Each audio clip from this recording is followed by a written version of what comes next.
Huge. All right, my first guest is an Academy Award-nominated actor who's appeared in numerous films, including Before Sunset and Training Day. Well, currently you can see him in Assault on Precinct 13. Please welcome Ethan Hawke.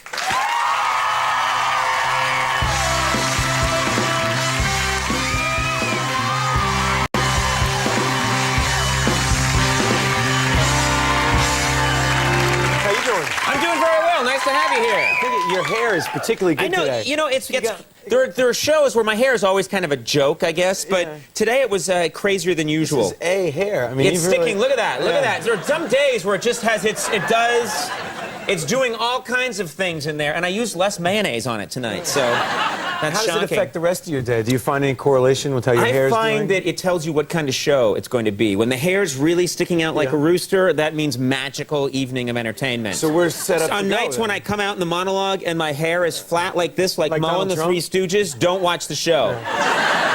When I come on and go, we got a really good show, just turn the channel, because it ain't happening. But we got a good one tonight. When you get older, do you think you'll do that comb over like Donald Trump? This is a comb over now. Oh, it is? It's terrific. This hair starts on my lower back, and it's been steamed and pulled forward. Phenomenal work. It's an amazing. I'm in terrible pain right now. My lower back is being destroyed. Now, I was thinking about your career today. You've done, yeah, which is my every job. day, right? Every day I start the day by thinking about Ethan Hawke and his career. Yeah. But I was thinking about it today, because I knew you were on the show, and it was occurring to me that you've sort of changed it up a bit. It used to be that you were sort of the indie film bohemian actor, always appearing in these smaller films that people really like, these cool films. But in the last couple of years, and again, like tonight, you've been doing these action film roles where you're running around firing a gun. Yeah, what happened? With Training Day, and then I don't know.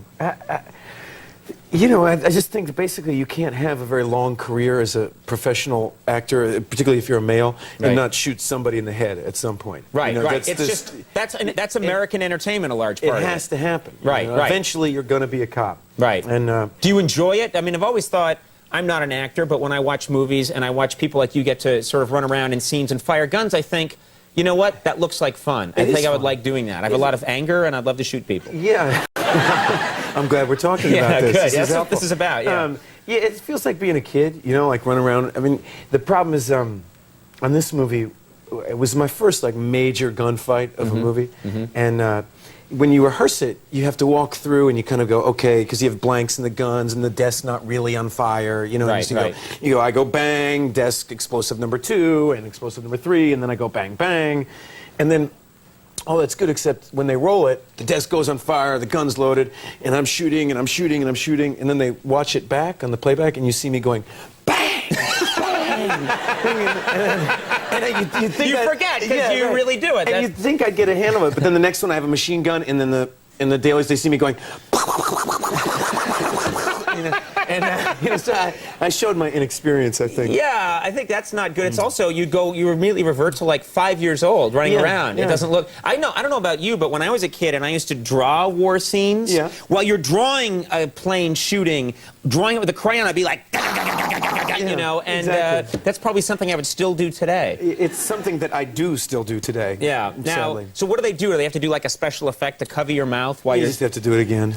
Now, another problem I know some actors have is that when they fire the gun, their eyes blink, which is a real problem. But when today the camera's in so close and they slow it down, that it can look terrible if, like, Clint Eastwood is, you know. You don't look really tough. It just doesn't, it doesn't have the same cool look. You know, you have to work on that.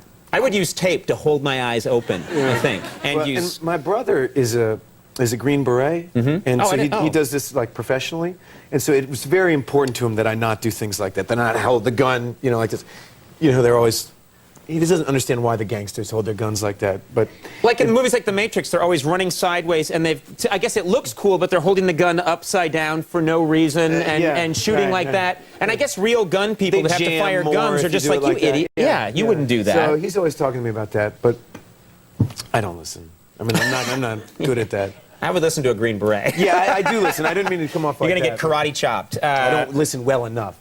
You've been known for a long time. Part of your persona was that you didn't care about dressing up. You dressed down. You dressed kind of like a slob.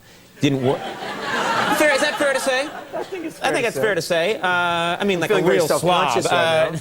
Yeah, and you look nice tonight. And Thank you, sir. You've been. Did anyone give you a hard time about that? Yeah, well, everybody. I mean, particularly my grandfather. My Right. grandfather was a Texas state representative, and he would always say, well, you think you look cool, you think you look interesting, you think you look, you don't have to have money to have class. People look at you, they don't think, oh, look at that interesting guy. They say, who raised him? Wow, this reflects is bad on all of us. This is an intense guy right now. Get on your horse. Let's get that posse together. Let's get out of here.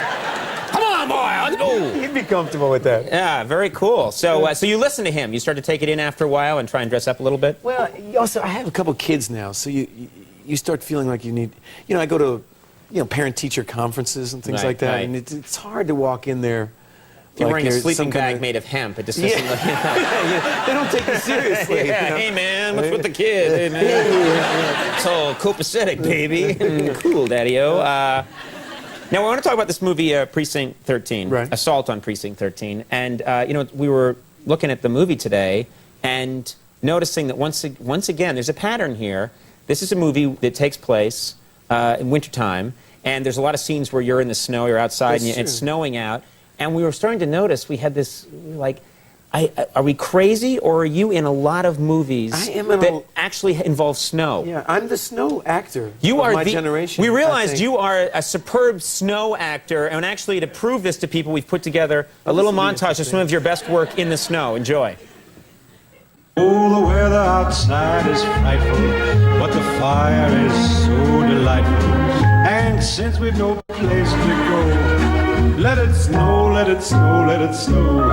Man, it doesn't show signs of stopping. And I brought me some corn for popping. The lights are turned. That's amazing. That's actually... And there's more. There's more. Actually, those are just the ones... Yeah. Those are the ones you could get at the...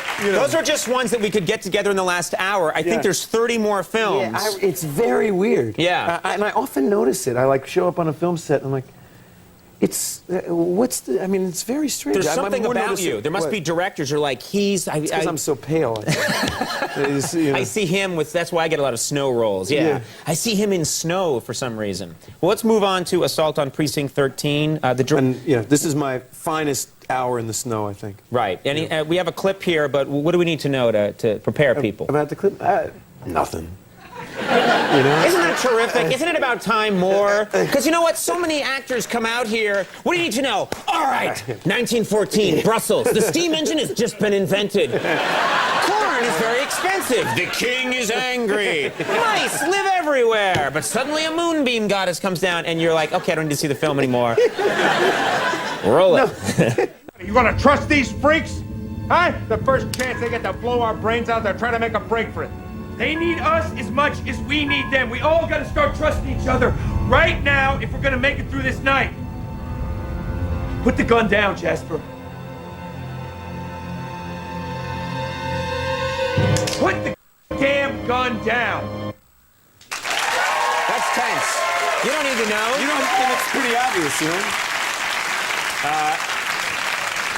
A lot of cool actors, too, in this movie. There's a lot of great ones. You got a lot of great people just in that scene alone. Assault on Precinct 13 is in theaters now, and the play Hurly Burly is at the Acorn Theater right here in New York City. We always have a really good time with you. Thanks for doing it. Appreciate Good you. man. Ethan Hawke, Randy Jackson coming up. Stick around. Be right back.